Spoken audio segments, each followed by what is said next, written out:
3D red, white, and blue flowers for Independence Day in the United States acrylic nailer tutorial by Hotpinkzebrapolish. Hi guys, in today's video I'm going to be showing you a 3D trio of flowers that are red, white, and blue. So they're patriotic. It's something that is definitely 4th of July compatible without being just a flag and stripes and the classic stuff. So I hope you guys like this design. I love the flowers and I think they are so much more elegant than most 4th of July designs. So yay. The other thing I wanted to say is that I'm going to be announcing the giveaway winners. There are 2 of them from last week's Toy Story videos. The first one who won the Woody nail is going to be MC Shang 482. If I mispronounced anything, I do apologize. So you won the Woody nail. If you want to send me an email or a message or just get a hold of me any way you can, please, that would be fantastic. The other winner for the Buzz Lightyear one is going to be Robin Bowman. So same thing, get a hold of me within 72 hours, you guys, if you could possibly. Otherwise, I will be choosing another winner. I hope you guys like this design as much as I do, and don't forget to click subscribe to see all my future videos as well. I'm going to begin with a layer of a silver glittery gel polish. I'm going to do 2 coats of that, curing it between coats, and then a layer of gel sealer and curing it again. Then on a nail form backing, I'm going to begin sculpting 4 red petals to make my little poppy.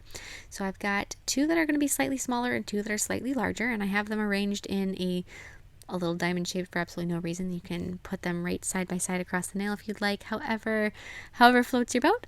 And then kind of pull those out into your classic petal shape and pat them out so they're nice and thin. And just keep working on them. Let them set up for just a little while they are setting. Grab yourself a brush or a marker or whatever has a really nice little rounded end to the handle. So leave those, don't worry about them. As during this part of the video, I'm digging through my thing like, oh no, I should have grabbed this first. I was digging through my little brush container that I have to find the right one. But after you found the right brush that's got the nice rounded handle, wrap that with a little bit of plastic wrap so that it's not going to stick. And then you can pick up your petals and you can set them down onto the plastic wrapped brush.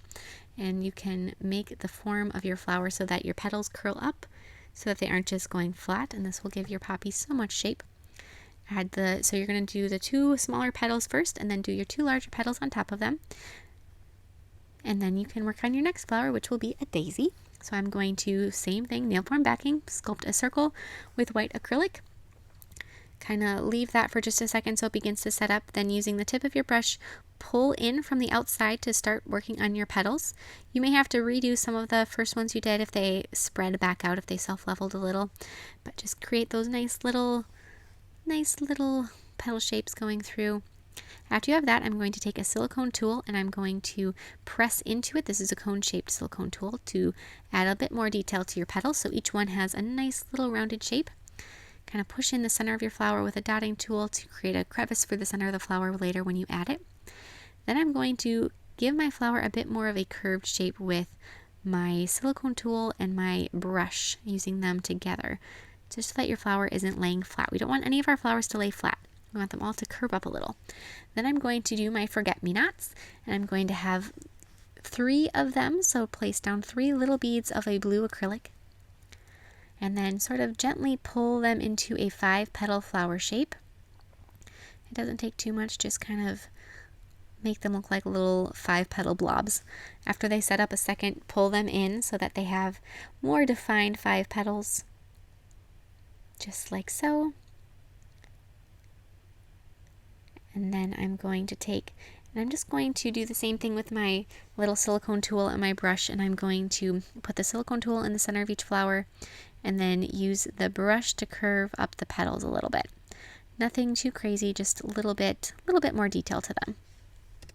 And if you guys don't have a silicone tool available that you can use, you can always just kind of use 2 acrylic brushes if you have a second one on hand to curve these up. I do recommend using the cone-shaped silicone tool if you have one, but obviously we don't all have the same things in our kit.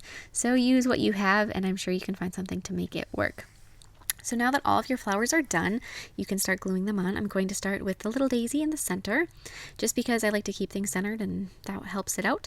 Then I'm going to be adding the poppy above that. And then here's the tricky one, as you guys will be seeing in a moment. I kept gluing things together here.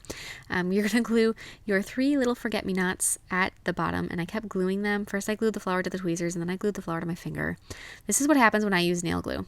Very carefully, if that happens, very carefully peel the flower off whatever you glue it to so you don't break it. If you do break it, you just have to make another one. And there's that. But after you have that done, they're all glued in place, secure them to the nail with some clear acrylic underneath, just to make sure that they aren't going to pop off right away. And also add a little bit of strength to the petals. Then I'm going to take yellow, and I'm going to be adding the centers of all of my flowers. So add little tiny bits of yellow into the forget-me-nots. Doesn't take a lot, just the tiniest beads that you can possibly pick up. A little bit more into the poppy. Just kind of form that into a nice little sphere. And then when you're doing the daisy, place down the bead of yellow acrylic, and then take a dotting tool and poke it. You may have to wait for it to set just a little bit before you start poking it, but that'll give it some gorgeous texture. Then I'm going to be taking some black acrylic, and I'm going to be adding a little bit more detail to the center of the poppy. Just kind of darken that up. So it's just going to be a hint of the yellow showing through. And now I'm going to go back to my daisy and poke the center. And now with some acrylic paint, we can add some highlights and some details to each flower. So with a brighter shade of red, I'm going to be adding just some more color, some more brightness over the petals of my poppy. So just a little bit, basically highlight the very edge of the petals. You don't have to completely paint over them at all, but just kind of brighten them up a little bit. With the daisy, add the same thing, but with white paint, so just a little bit over the very edges of each petal. Kind of give them a little more dimension, a little bit more movement with those little streaky lines. Some highlights on the center of the daisy with a brighter shade of yellow. And then on your little forget-me-nots, add some white little highlight lines right in the center of the flower, coming out from the middle. Just a couple of those. And then a little black dot in the center of the yellow. And that's it. Apply some matte top coat over your flowers and you're all done. I hope you guys like this fun design as much as I do. I absolutely love these flowers, and I think it's an interesting take on the classic 4th of July red, white, and blue fiasco that a lot of people and me and myself do every year. So I hope you guys like it. It's a little different, and don't forget to share recreations with me on Facebook or Instagram, and I'll see you in my next video. Bye!